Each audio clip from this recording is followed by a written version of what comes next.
heart reaching, knowledge leaking, seeds sowing, harvest reaping, man of meager means. I have yet to leave, I'm still breathing. To quit, I have no reason. I mean, I'm asleep, but I be trying to live my dreams. I cannot even act if it's all easy. Either you gon' do it or you don't. Really, it ain't no in between. Baby, you can ask the sun, it's an everyday thing. Consistency in your routine is how you bring reality.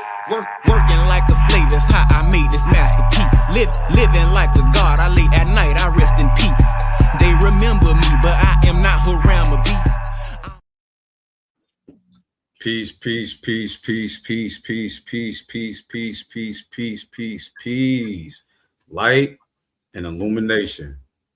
I'd like to welcome you all true light seekers, to another installment of the Burning Bush Tabernacle Science Temple and School each and every Saturday. Adapt class. I'm Mufti Dantes Schmidt L. Happy to be here. I'd like to just get us started with our Moorish American prayer. Allah, the Father of the universe, the Father of love, truth, peace, freedom, and justice. Allah is my protector, my guide, and my salvation by night and by day through his holy prophet, Noble Jew Ali. Shalom Alakim, Ayah Asha'ayah, Islam, Amen. Peace, peace, peace, peace. Peace and love, Noble. Peace and love, peace and love, peace and love.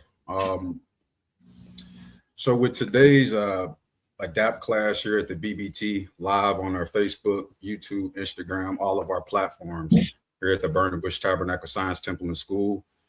We like to always, come with different subjects that the community, all of the communities should be aware of. We always like to bring knowledge and information, to the masses. And today's Adapt class won't be any different. Typically, we have our Sheikh of the temple, who's going to be here in just a second. We're going to do him real good today, and she's going to be brought into the platform. But typically, we have a lecture format where, we just kind of going through the motions and we're speaking a lot of powerful wisdom. Today, and we just having that cipher. On today's Adapt class, I have the honor and the privilege of interviewing the Sheikh and the founder of the Burning Bush Tabernacle Science Temple and School.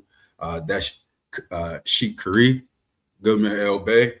And on today's interview that we're going to just be bringing to the masses, something different we're playing with. We want to bring it out here because Sheikh has the knowledge and wisdom that we want everyone to be involved with, not just us here at the BBT where we get it daily.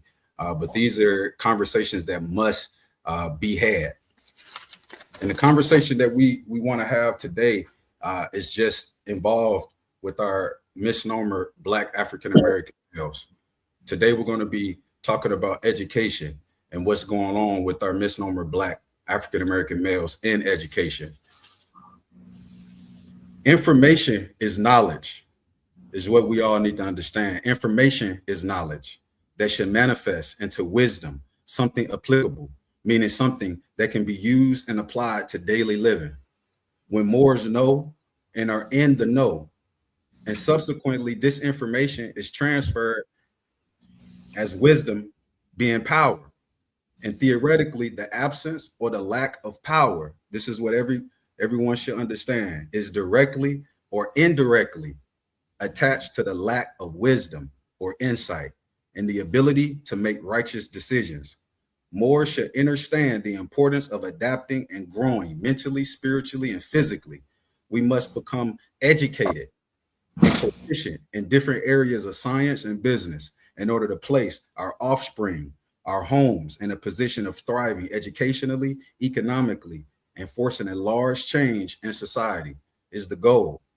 Moors cannot afford to continue to let others educate our children. That's what we're talking about today. We can't allow others to just educate our children, teaching them pseudoscience and academia, debilitating understanding of why they need some form of a applicable education. And as our prophet stated, if I can get you to think, you can save yourself. We must believe in the capacity of our group to succeed. And with that, I would like to introduce our Sheikh of the Burning Bush Tabernacle Science Temple and School. This is Grand Sheikh Khary Abna Hakim Goodman El Bey, spiritual leader and esteemed head of the Holy BBT Temple, known for their dedication to promoting health, wealth, and spiritual enlightenment. Sheikh Khary has played a pivotal role in fostering positive change within the Moorish American community. Sheikh Khary also holds a dual bachelor's degree from Khary University, with business management as a minor in marketing and sales and nonprofit business setup. Also, he holds a dual master's degree from Grand Canyon University in Christian leadership and pre-century history. And with that, I'd like to welcome, as we do each and every week, Sheikh Khary Goodman El Bey. What it do? What it do? What it is, my brother. How we doing today, Sheikh? How you feeling? Man, I'm feeling good, man. We got that good workout in today. I did them 5 miles earlier, man. I'm doing amazing. How about you, Noble? Same here. Definitely tapped into our BBT workout today, in which we do each and every Saturday, Sunday, and really just daily. You need to do this daily. Tapped in with Noble Malik today. Fierce workout as always. feeling good, feeling great. All right. Sheikh. But Sheikh, today, like I said, number one, I opened up today's Adapt class, with, a section of some of your literature that you gathered, compiled, and divinely prepared, in which we're kind of touching on a little bit of what we'll be discussing today. And that was from the Moorish Americans Light of Ali and the Moorish Adapt Study Guide, the House of Ali Mysticism. We spoke a little bit about knowledge and education, and that's really, what we're going to be discussing today in general. Knowledge and education. And she really just your thoughts. We have some questions that we we want to get into for sure. Okay. We will kind of want to get into that's really gonna be able to, to really speak on a lot of different things that is very important for us to speak on. So first, we just wanted to start in peace, Noble Malik. Peace. First Sheikh, number one, honors again for just the opportunity to speak with you today. I know we typically lecture it out and we get to people that information, but gratitude for the opportunity today. Absolutely, gratitude for you. Islam, and as the topic at hand states, we just kind of want to talk about the current condition of misnomer African American males and education. Like, it's a big thing. It's important, and a lot of folks, we need to just have this conversation on what is happening to our misnomer Black and African American males all over the place. And hopefully today, with this conversation, we can get a little bit closer to understanding what happened and maybe some solutions, to what we can do as a community, moving forward. Islam, Noble. So just what do you feel? Just number one, for you, what do you feel is the most pressing issue facing African American male, misnomer African American male students today? And that's a good question, Noble Dantes. And I had the pleasure, even just before I get into it, man, I want to give you honor, and I want to give all the noble honor, man, for just being y'all and being stand-up nobles. Using your tools in the toolbox to compare things. And I just want to give honor to righteousness, because it's a lot of things that we see out here going on, and in the midst of, we still promulgate and do the right thing. So I want to give y'all honor and gratitude before I go on, and thank you for taking the time out of your day. Islam, Sheikh, gratitude, just gratitude for the platform, and just gratitude for the continued encouragement for all of the Muftis and the nobles of the BBT and everyone who hear the sound of our voice each and every day. It takes a stand-up leader, spiritual leader in the flesh, leader of men, to just kind of get folks to get right. So we just give you honors and gratitude, Sheikh. Man, absolutely, man. I give honors and love. But to answer your question, Noble, like I write everything down, so I was prepared.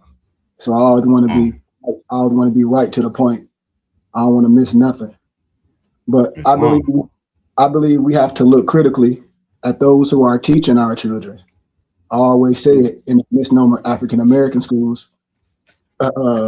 It's all particularly the male, but then you see 6% of the teacher and the professionals is African American.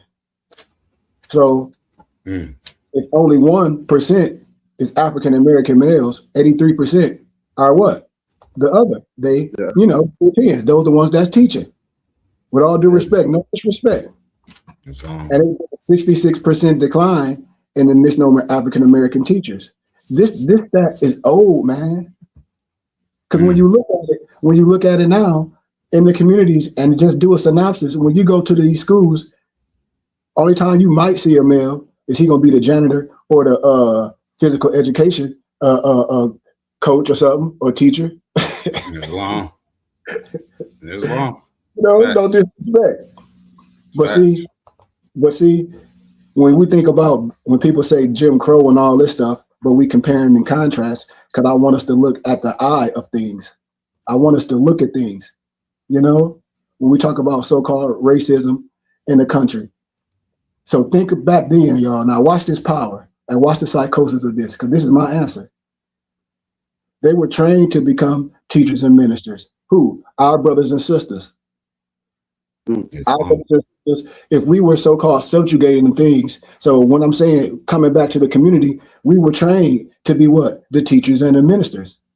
Therefore, when we talk about teachers, our best misnomer blacks, our best nobles, our best Moorish mind, we were educated and trained to come back to our communities and work and uplift and educate what? The people.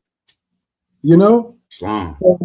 That's one of my big major observations that I see.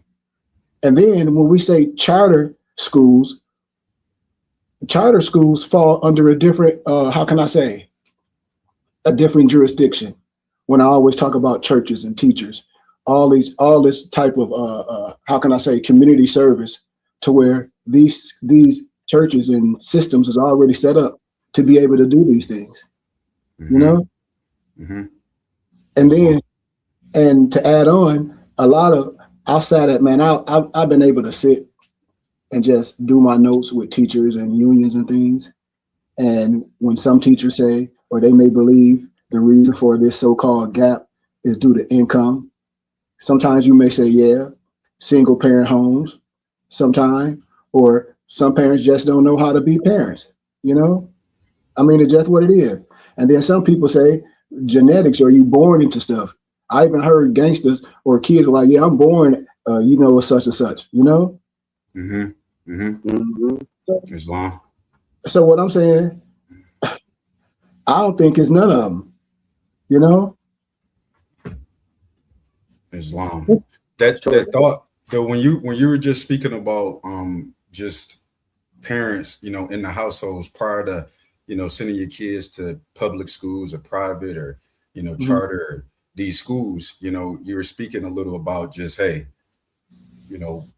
there's some, as far as just the most pressing issue that are facing black males today, students, as far as education, the home, whether it's one parent or, two parents in the flesh or whatever the case is, what should we be doing with our students, before they even go out to the schools where, hey, they doing comparing and contrasting and scholarly research at school, but what should they be doing in the home prior to even going out?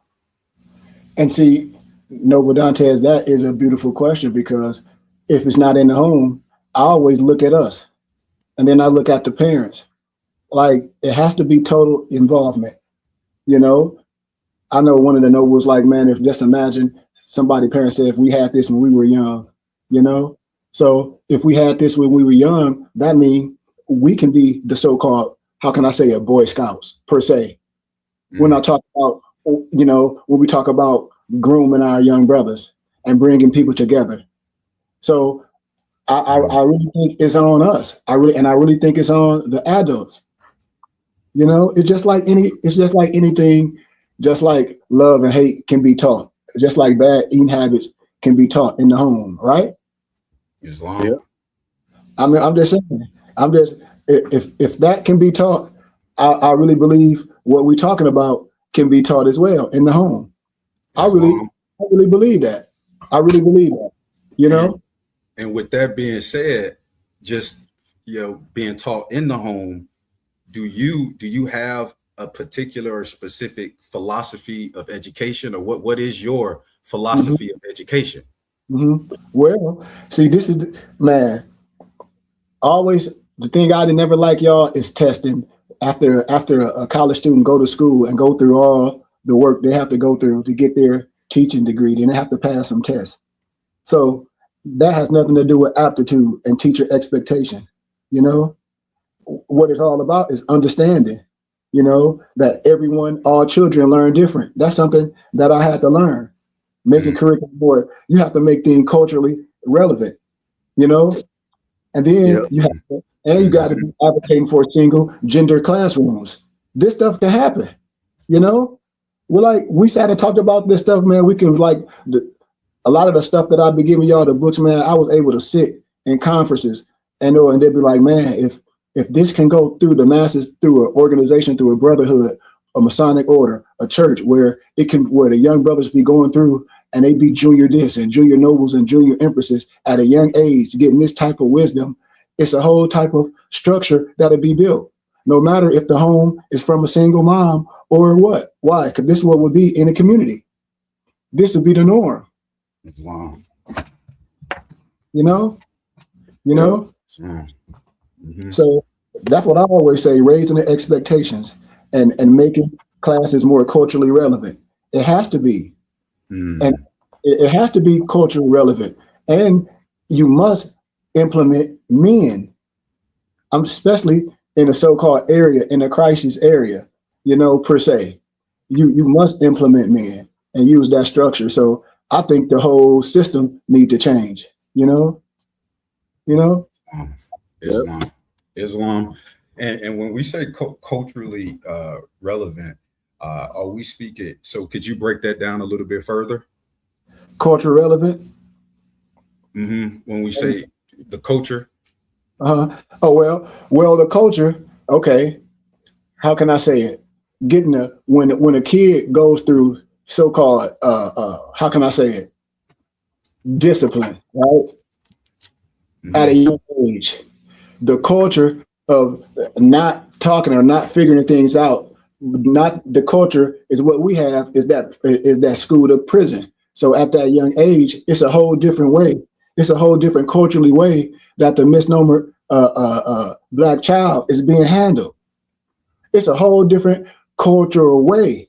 And once we able to look at this and be able to compare and contrast and see the norm, then we be able to implement. And I tell everyone, what's the key? Charter schools, you know? Islam. I mean, it's just what it is. Like, it's I did a whole synopsis showing all the churches, and the churches have the same power as charter schools. Like, it's the same power. So when we talk about things, I always like to talk about things that can really happen, you know? So anytime a group of individuals with a group of children want to complain, things can be done the right way. With how you can create your own schools with great teachers. With great teachers. That's learning outside the classroom, not just in the classroom, not like as a system, you know? But I proceed. I want to keep going on, but we can proceed. Well, what I was just wondering, you know, with that being said, if you are able to just speak on just any factors or books of research that may contribute to the continuing crisis of Black male students, Black African-American students' achievements. You know, what's, you know, just what's holding us back? Is there anything out there that we could look into that you can bring to the masses that could be helpful? Yeah. Well, first off, man, before we research anything, I think a lot of the kids and even the parents need to have an open mind when we going into our history. You know, when we understand language and we able to do what we're doing right here, come to a table and not just say daddy talking or this, that, and the other, but also let those that want to hear, you know, no matter what religion that they may be. But when you say a lot of history and a lot of books, Noble Dantes, you know, here at the BBT, we are sticklers of wisdom and, you know, how can I say, proving things per se, giving you the resources. And it's so many books, like it's writers, like understanding misnomer. Well, I always like to say misnomer because, you know, that phrase black, according to science and law in the context, you know, where we're going with it, but understanding black male learning styles, you know, is writings, it's all type of history that even what's Carter G. Woodson book, Miseducation of the Negro, you know, it's so many different pieces of wisdom, you know, that you can, first off, that we as a brotherhood, if we as parents can show our kids, you know, from a historical place to give them pride.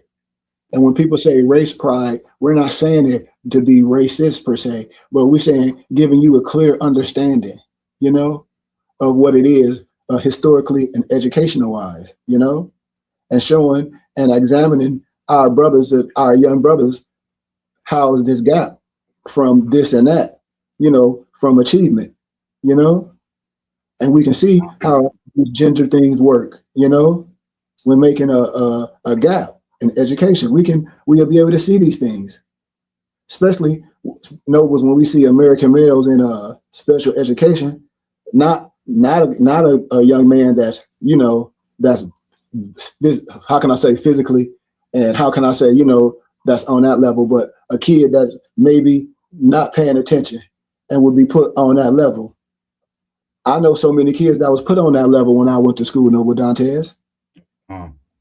You know, and so I'm comparing this and I'm looking at this, and they were labeled as special education. With all due respect, you know, with all due respect, and it had nothing to do with their intellectual ability. They were placed in these things.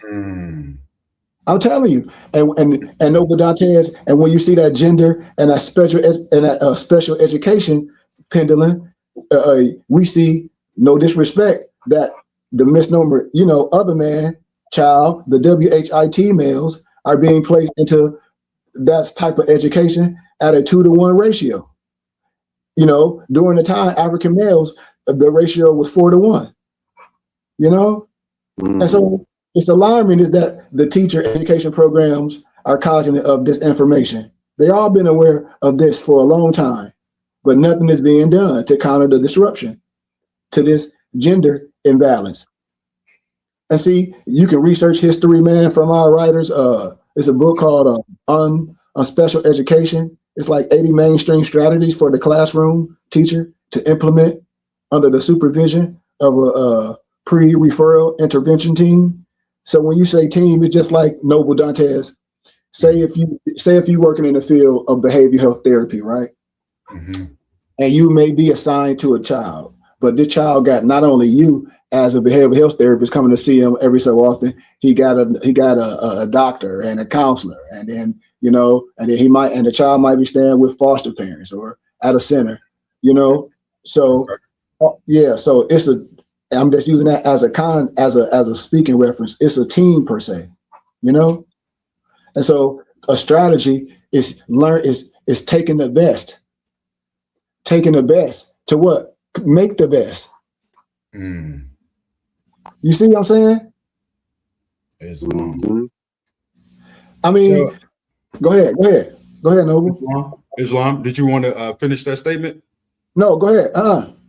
So, just Islam to that. Are there just, because I want to say positive things that you were saying, just with respect to African American males in the education pipeline? Is there anything positive that we are seeing out there in the pipeline right now?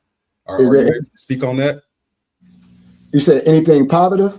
Yeah, just are there what are some of the positive things that you are seeing that you see happening with respect to African American males in the educational pipeline? Are there any? That's a good one. That's a good one. Well, I'm gonna be real. Since I've been home, man, and I always have to give credit to what credit is due.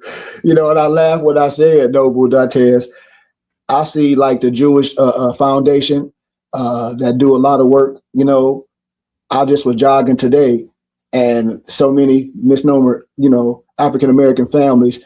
They this church, I forget the name of the church, right where I be jogging from, give food out every what's today?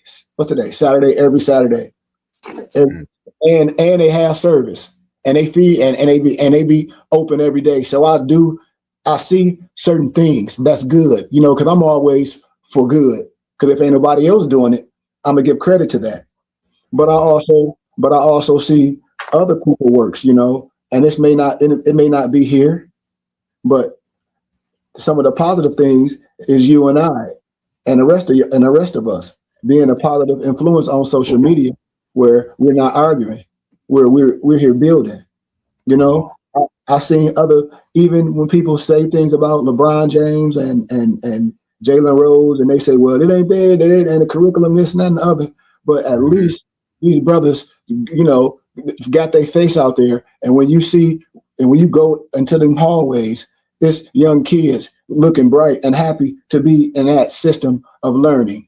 So all I can say is kudos. And I say, that's a good thing that I see. I see those positives. So it inspires me, you know, to be able to continue to do what we're doing, teaching this science from a good way, and be able to wrap it up in a good way of curriculum, and hope once it catch fire and continue to build, continue to bring more and more in, you know, because I really think it needs to be taught at a young age, you know. So that's what I see. I see a lot of positive, you know, in this movement.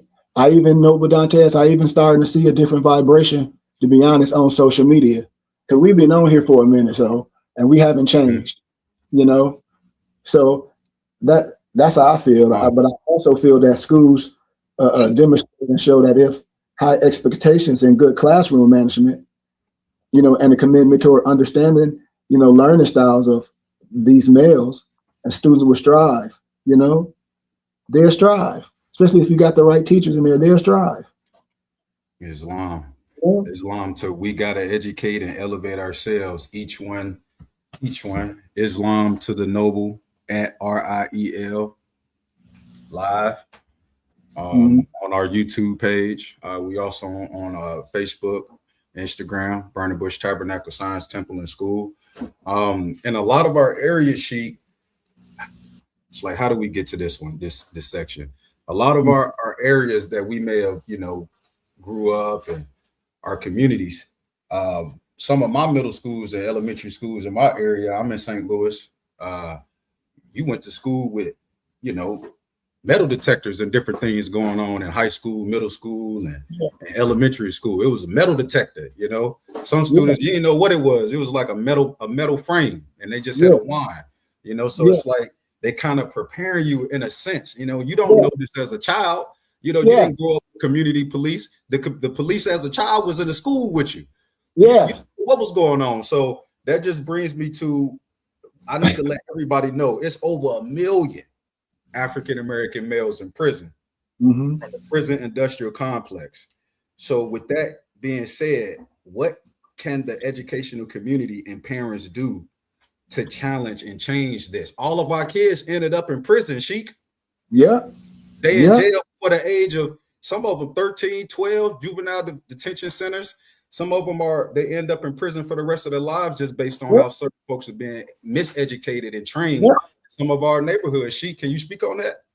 Man, see, and that's a good question, man, because I really don't like to do stats, but stats, a lot of times when you look at them and when they from places and they unbiased, when you're looking at the alarming rate, you know, of misnomer Black kids, whatever, being locked up for things that other ones not, it's a big ratio, you know, just for having a certain, just like you know, crack and cocaine, you know, those are two different charges, you know.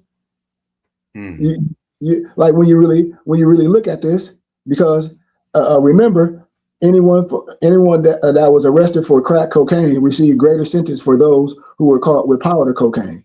You know who rocked it up, right? I mean, the psychosis. So come on. So it was this programming. This to what? To already do what? To already say we're going to get you like this.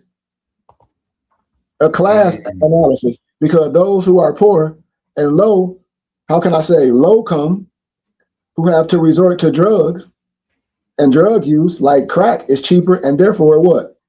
More pronounced in inner cities. So it's more, you're gonna see it out there. Accessible. Yeah. And you get harsher and you get harsher sentences, both arrested and convicted for what? For the drug use. So all these stats is real, man. Like, and when you have kids dropping out, that's what people be asking me, well, why kids drop out? Like that's a whole nother one, because that's so hard to me, because I see a lot of kids, since I moved from Flint, and just like you said, Dantes, when I went to school, man, our school was nice, in 1990, 5, 6. Our high school won a championship. We had a couple people go pro, but what I really see, Noble Dantes, is it's just a lack of everything at a certain age of misnomer Black males. It started to crumble, because you will see pictures of kids, Dantes, from baby age, maybe up to about like 10 or 11, 12, maybe 12, then it switch. Islam. Then it switched. So it's so many things, man. But the gap of economics and the gap of learning and the gap of aptitude is so astronomical, in certain sectors where our children have to go outside the community, Noble Dantes, for those special, how can I say, classes, for those advanced classes that I like to call prerequisites, And so, go ahead, Noble. Well, so in St. Louis, I'm not sure if they still have it, but they used to have something called the DSEG program, where they would bus students who lived in, let's just say, inner city, urban, whatever you want to say. They would bus, these students out to these other, let's say, county areas a little further away from where they were located. It was called, it's DSEG, segregation, that type of thing, where they intermingling with the students, from this area and that area. So you got a lot of that. A lot of the people you might see, who went pro in any sport in St. Louis, they were probably part of the DSEG program. Unless you went to Vashon. Yeah, right.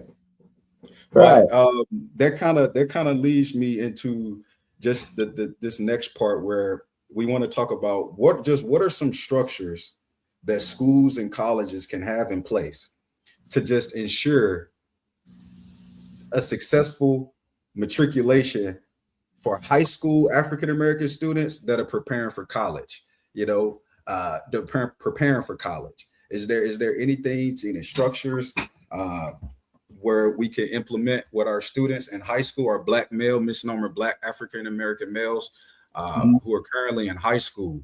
They need a lot of attention, because some of them gonna be doing something outside of going to college, or having a trade, and they go and start making money and do what they need to do for their families. Some of them might end up in the street, Sheikh, but for those who they want to pursue something more, what can we do in that facet to just, as we're preparing misnomer African-American Black students in high school for college?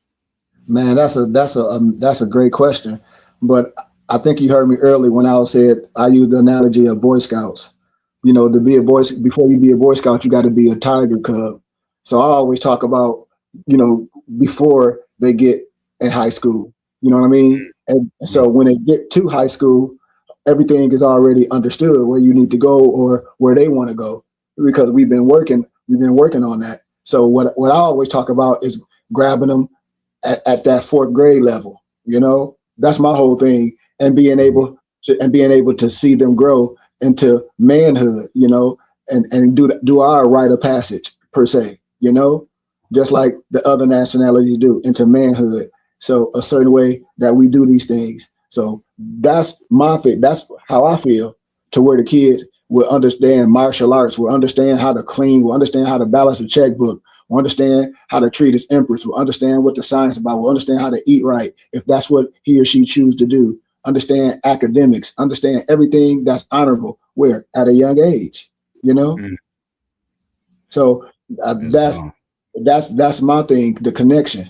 I always talk about societies and brotherhoods, and they say, well, and I'd be like, well, what young brothers have you adopted? You know, I always talk about that, you know, and after we continue to do what we need to do, we're showing brothers that we don't have to be behind the walls. And what we have is good for the young masses.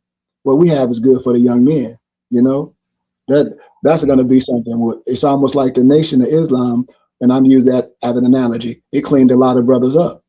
No matter what a person can say about the thing or the machine or the spirituality, it did clean a lot of brothers up, you know?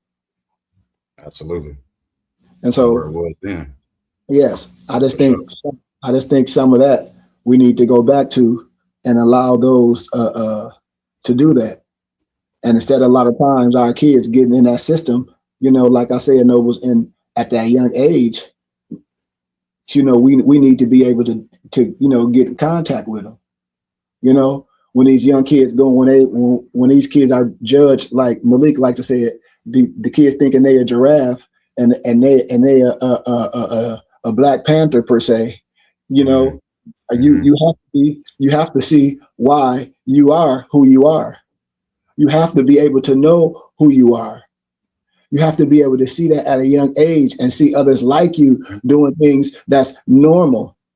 You know what? The things that we're talking about, the normal things. Now, we're not talking about circumstances, because it's going to be that, but the norm. So I just think that whole, you know, I hate to say it like that, but that upbringing, I think that need to be connected, just like the big brothers and the big sisters. I think that whole connection, us as noble, that need to be an offspring of what we doing, you know? Islam, and just reintroducing, like you said, what churches used to do and what the community, what we used to be about. So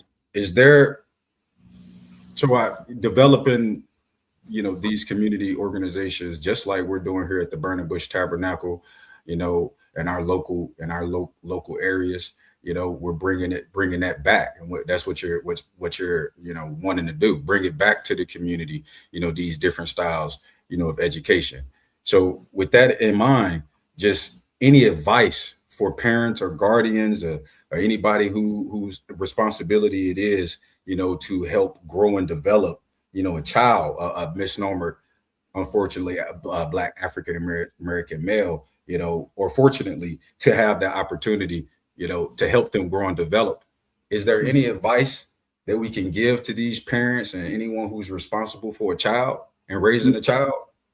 Yeah, man. Well, I'm glad you said parents, you know, and a lot of times today, parents do be friends, you know, but I understand and I don't understand, you know, but sometimes, you know, you don't have both parents in the house, but the males, most of the males influenced by peers and television and rap, and some of them just games, you know, and we know kids do learn different, but we need to be just like, okay, I'll give you an analogy, Noble Dantes. When last year when I came home, I was downtown Flint, little girl lost her, the girl lost her life. You know, I was going to the concert, the old school concert, A-Ball, MJG, Day Family, all that, Top Authority. So then I'm here this year, a little 9-year-old girl get shot. They shot her house up 200 times. And nobody act like nobody know nothing. Now this 200 times, the house, you know? So the context, what I'm saying is, for me and all the stuff I went through, you know, thought I was tough. When 15, hanging out with, hanging out, you know, because my brother and them were older. You know, you still have to know your kid. You have to know who your friends and who your kids' friends are. You do. Absolutely. Today, I'm just talking about today. Because, see, we had a limit. You know, even though we thought this and that and the other, we had a limit. And today, it ain't no limit. You see what I'm saying? It's long. The rules have changed. Yes. And it's different. Why? Because everything is televised. The Big Brother is there everywhere. And so this whole system is really different. And that's why I say we have to know. We have to understand what's going on. We have to see these things. We have to talk to them. We just, like, all these things as being a functioning family. We have to eat with them. Like, what you mean you finna go in your room? Like, family things. These are the things that I know work for me. And I was able to resort back to these things and be able to give these to children. Say, hey, no matter what, if you, whatever circumstance, these are family values. And you can instill these things. You can be this at a young age. All these values gonna rub off on everything else, you know? So I always go back on the parents, you know, the house, even the women that's into the science or into whatever you may be into, it's still a duty to make sure that young man have, you know, that aspect. It's a duty. It's a duty.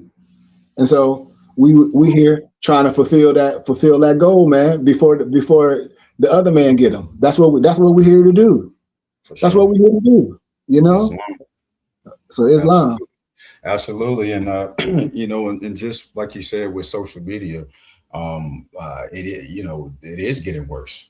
It's getting a lot worse, And it's almost like it's just continuing to just be promoted and pushed in front of our black males. And when they walk outside in some communities, this is just, you know, what they're seeing in their communities as well, right? Outside the home, you know, they see all of this stuff going on in their communities, heavy police presence in some communities and different things. So that school to prison, you know, pipeline, you know, it's a serious conversation. It's something that we do need to have in the minds of all of our parents who are responsible for raising, you know, the misnomer Black African-American male. Sheikh, and we've spoken a lot, you know, just gratitude, you know, just is the attitude as we pause for the calls and you know, and just kind of, you know, mention a little bit, you know, just everything that we brought to the table so far for anybody that's out there listening.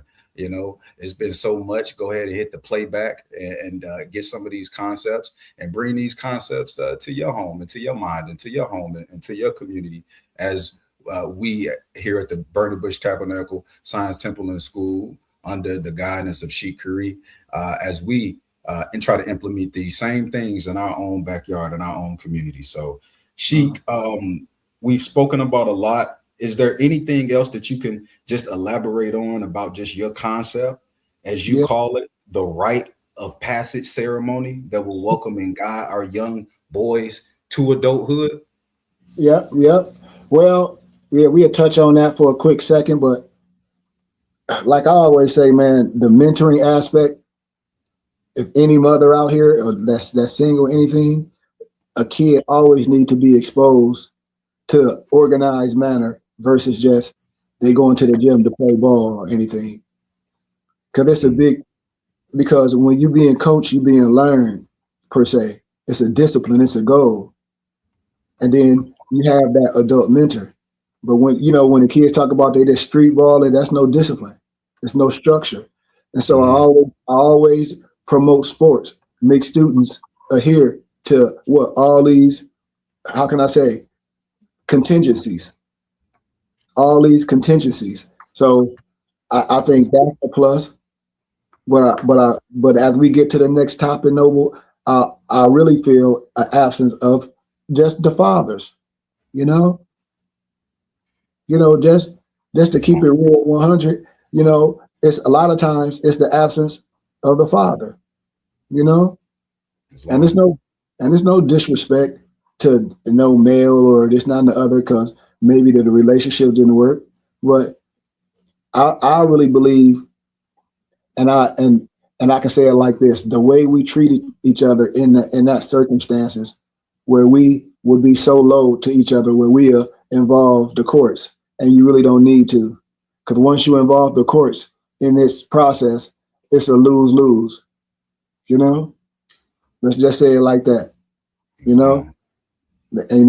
Because things should be done in a proper manifestation if it's done from love. Absolutely, Islam. But a certain thing like we was talking about, like this rite of passage thing, man. Noble Dantes, it's like almost like the misnomer Jews when they get a certain age, and they go through their young, manhood to become a man, and all these ceremonies, to usher them into that next level, Islam. But when we talk about us, where's ours? Where's our rite of passage? If you think about it, because I keep seeing men, and I'm still not seeing young men, Dantes, and I'm not seeing it. Like this, we're building now,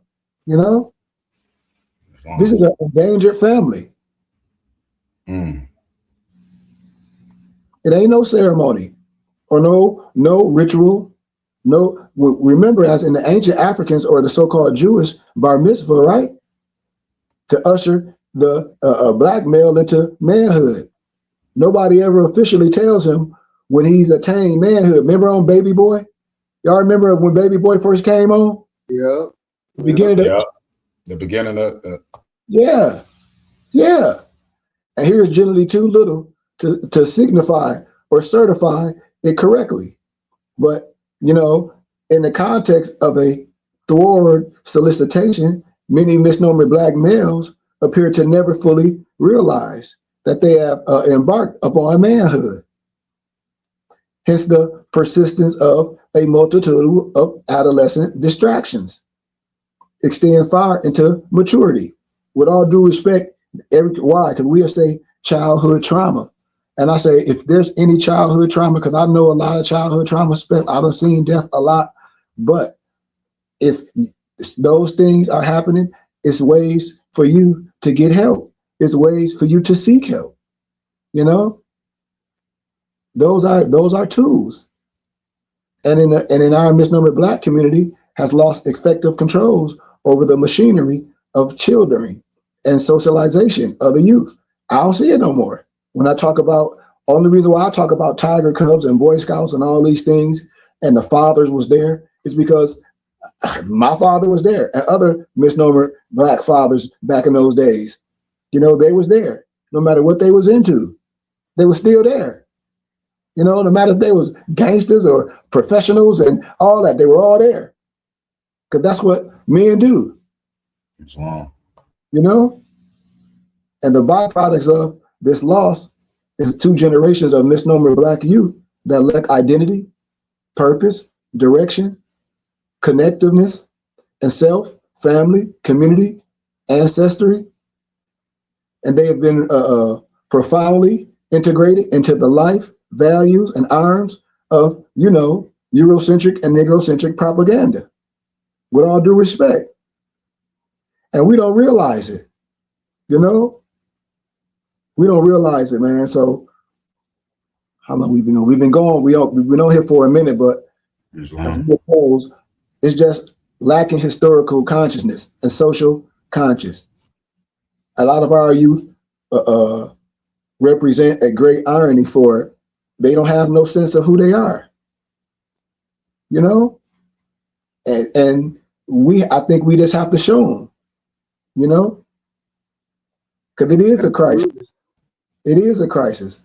And I do feel us as brothers and I think this really, and I have to always, throw high fives to my brother Malik, because I know where my brother Malik be coming from. Us as males, especially Moors, no matter what our ism is, our paradigm, we should be able to sit down as brothers if we right. We should be able to be, I'm sincere, but you sincerely wrong, or vice versa. Why? Because I want the best for everyone, and if you want the best for everyone, then that's what should happen. But if that's not the cause, then that's why men should agree to disagree on things that should be agreeable. Why? Because it don't make sense what I just said. So therefore, you have to be okay with letting those people be on a level that don't make sense. That's all I'm saying.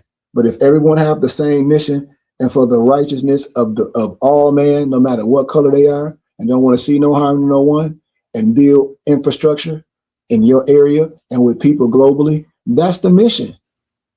That's the mission, So, that's what I want to say with my brothers and sisters, especially in this Moorish movement. I really, as I say again, especially a lot of brothers that may have their hearts are not in the science the proper way, because I really believe some more is coming in this science for the wrong reason, just like any young student may come in whatever it is for the wrong reason. But I think when things are, how can we say, from an educational perspective, from a spiritual perspective, which is dealing with all law, I think it'll help us because it's a proven system. And then just like when we get hold to our young brothers and sisters at a young age, man, I think it'll change everything around, and it's no other way. I think we really need to be able to bring this to the masses and to the churches and to the communities, because it is an outlet. When people say it's no hope for the youth, yes, it is. I guarantee you it's hope for the youth, because I was a youth. I know it's hope. Why? Because come on, I already know. I know no kid don't come out there want to be a gangster or lacking any abilities to be the best that in whatever they want to be. They just haven't been introduced to it. No, man, we know how to do that. We know how to cover these youth and make it okay. So I give gratitude, man, for just that illumination, man, and my 2 cents on, adding value to our misnomer African American males. And as we go deeper with this conversation on later dates, we can expound on it a little more and have our muftis expound on it from their perspective and what they see, and kids and sports and things. Because our Noble Malik is a coach on here. He coached high school girls basketball. So it's so many levels that we can really, as I like to say in our Moorish Quran, use these tools in the toolbox to compare and contrast and say, okay, well, let's look at this, let's look at this, let's look at this, let's look at this. And we can see all these ways that can affect positively or negatively the outcome of a young male or female, how if these variables are filled. So, that's all we talking about, and being proud of who you are, especially our youth, man. Like, they definitely don't know Dantes, and I think that's a lacking aspect as well, so just giving them a platform to talk about it and write about it and have some books and have some literature about it, Dantes, a lot of literature, and be able to have on it. So, yeah. And just continuing to just have those conversations and introduce other aspects of the conversation as well, to our communities, because a lot of students, as we spoke about in the past, they learn just a tittle of different things while they're in their school structures. They're not learning a lot of different things in their school structures in general, especially about self-identity, and identifying and nationality and creed and different things that a certain group of people got taken from them, so-called, and now we battling this mental prison thing. And how do we get out of that mental prison thing? And just talking to our people in our communities, that's about who we are, you know, things that we didn't learn. Your history run a lot deeper than 1492. Yeah, yeah. But that's where it started. So, you know, the education piece runs deep, Sheikh. And see, Dantes, is so beautiful to look at it, the pendulum both ways. Because I remember me and you was talking about, you know, I remember a lot of our good conversations. That's why I said we have recorded. It'll be like, dang, that's yep. Because I remember you said one of your teachers made y'all read or what was it, Roots or as required reading. They had a class called African American History AP. It was African American History AP. Number one, Roots came on regular TV, but the school decided to, I don't know, they was able to show it to the students, and this was an AP class. So if you know anything about, you know, this was more of like an advanced placement type of class, advanced placement African American history. And one of the top things that they had us do, Sheikh, we had to watch and study religiously Roots, where it talk about slavery of, you know, Asiatics and melanated, you know.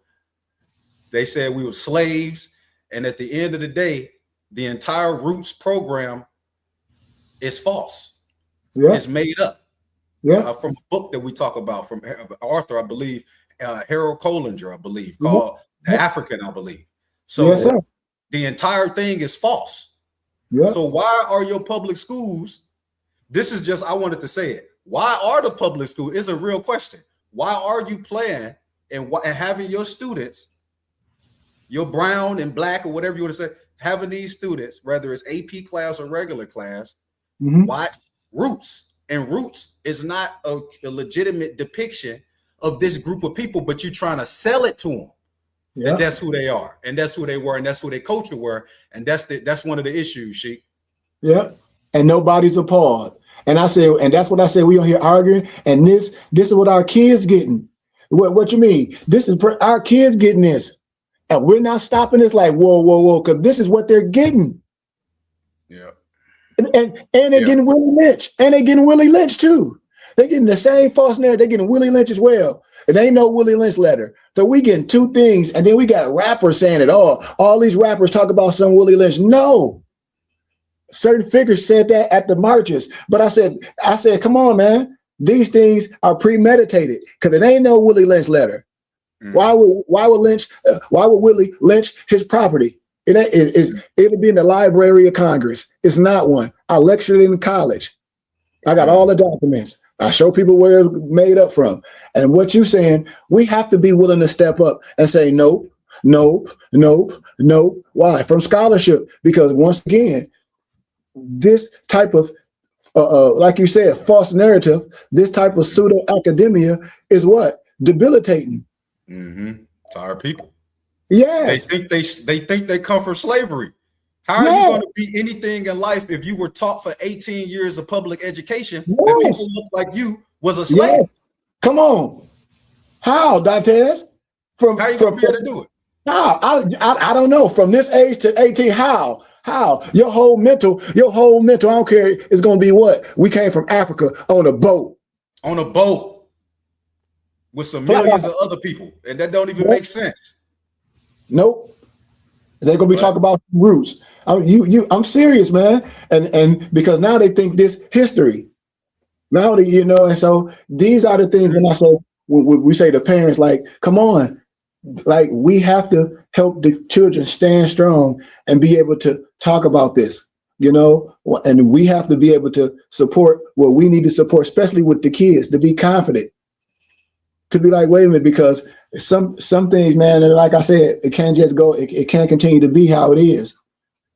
It can't continue to be, especially Dante, like the conversation you just had and just understanding who we are and just taking it all the way to understanding to who we are and human rights and so-called reparations, because we all down with that, Dantes. And going back to our middle-aged kids, and we'll get off in a second. We get about a few more minutes. And going back to our middle-aged kids and all that, they do need to know who they are. They do need to be corrected with these things. Why? For we don't use the wrong phrases that identify or that's synonymous to slaves, so we can be corrected, so we can sign a proper way as a collective body, so we can move a certain way as a collective body. So when they see these certain individuals on paper, you see this is who they are, because they have the right. The Declaration of Human Rights, Article 15. This stuff hasn't been taught to our kids to show them that they had the right to things. The SF 181 form hasn't been educated to our children. Like Malik and me and him love talking about white by law and having a clear understanding of these things to say, aha, and you can give things back that your parents may not have known. Not doing no status correction, but a mistake has been made. Mm-hmm. Mm-hmm. A mistake has been made.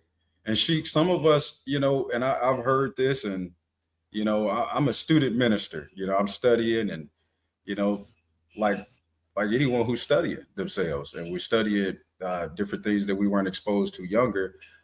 Some misnomer Black people, Sheikh, they'll ask, well, why is it important? Why is that important? Why? And I know we about to close it up, but that's why is it important? Why is it important for you to know as an adult that your history don't have nothing to do with being in chains and shackles and picking cotton and doing all of these different things? You don't want to know this, that before 1492, it was something else going on, or before these different ages. There's different research out there that explains these things. There's different scholars who present this information. We didn't learn about Dr. Ivan Van Sertima in the public school system. All right. So we didn't know about they came before Columbus. So how am I going to learn about they came before Columbus, right? And then have to take a class called Roots, or a class where they showing me something with roots. So it's a lot that's going on in our communities. A lot of these institutions, are putting these folks right back into certain mentalities where they would never know. It is important. It is important. It's not about why is it not important. It's important for you to understand about self-identification. It's important for us to understand as a group of people, nationality. It's important. All right. You can call yourself Black, African American. It's important, especially for your young misnomer Black males and females, your sons and daughters. If it's not important for you, allow it to be important for them, and just continue to come to the Burning Bush Tabernacle and see what Sheikh and us Muftis are wanting to introduce to the masses. Sheikh been doing this for a very long time, Sheikh, and we give you honors, man, for this message that you've been pushing, with the BBT for years, Sheikh. Yes, and it's still something that we got to continue to push. Yeah. I'll give you gratitude, man. Give y'all love once again and understanding. Islam. So we appreciate you, man. We hit it with the Moorish American prayer. Allah, the Father of the universe, the Father of love, truth, peace, freedom, and justice. Allah is our protector, our God, and our salvation, by night and by day, through his holy prophet, Noble Jew Ali. Shalom Aleichem, Ayah Asha'ayah, Islam, amen. Peace, peace, peace, peace, peace, peace, peace. Peace. Honors, brothers. Honors, Sheikh, Noble. Honors, Dantes. Peace and love, dude. Gratitude. Peace. Absolutely. Peace. Gratitude.